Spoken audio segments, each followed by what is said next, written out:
descendant of Muhammad. He will be an unparalleled, unequaled leader. He will come out of a crisis of turmoil. He will take control of the world. He will establish a new world order. He will destroy all who resist him. He will invade many nations. He will make a 7-year peace treaty with the Jews. He will conquer Israel and massacre the Jews.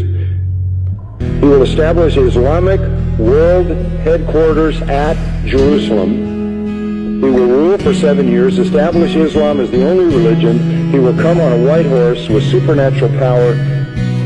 He will be loved by all people on earth. So Jesus will return.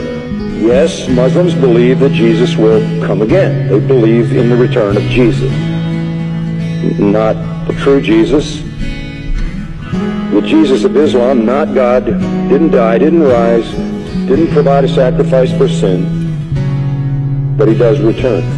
He's a prophet, and he comes back, and he has one purpose when he comes back, and that is to assist and aid the Mahdi. He returns, listen to this, as a radical Muslim. He comes back as a radical Muslim. He will arrive, by the way, at a minaret near Damascus. And he will come back holding the wings of 2 angels who flew him down to meet the gathering army of the Mahdi in the east, the army of the black flag. Jesus, when he comes back, will pray to the Mahdi, who is greater than he. He will acknowledge the Mahdi as his Lord. He will make a pilgrimage to Mecca. He will worship Allah, and thus he will lead all Christians who will follow him to reject their notion of Jesus and accept the real Jesus, who is nothing but a prophet and a man. He will establish worldwide Sharia law.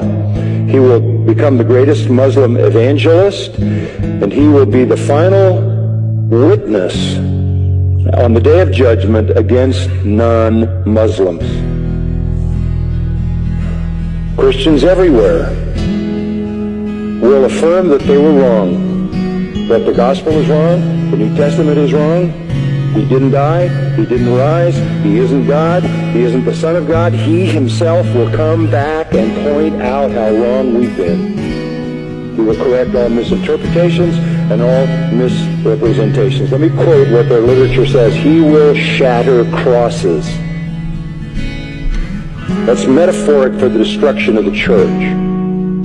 A symbol of Christianity being placed in the church.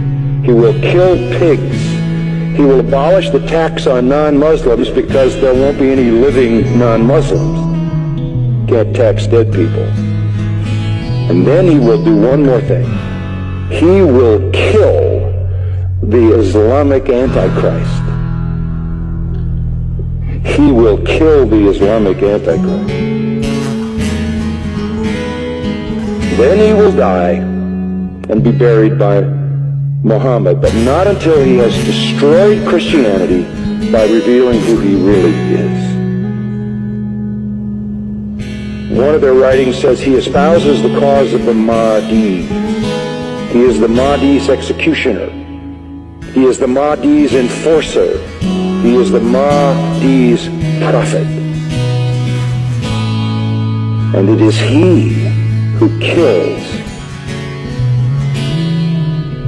the Antichrist. That leads me to the third person. The Antichrist will show up. The Muslims call him Dajjal. He is the great deceiver. He comes to earth on a mule, and he's blind in one eye. He is an infidel. He is a false miracle worker. This Antichrist, this Islamic Antichrist. But you know who he claims to be?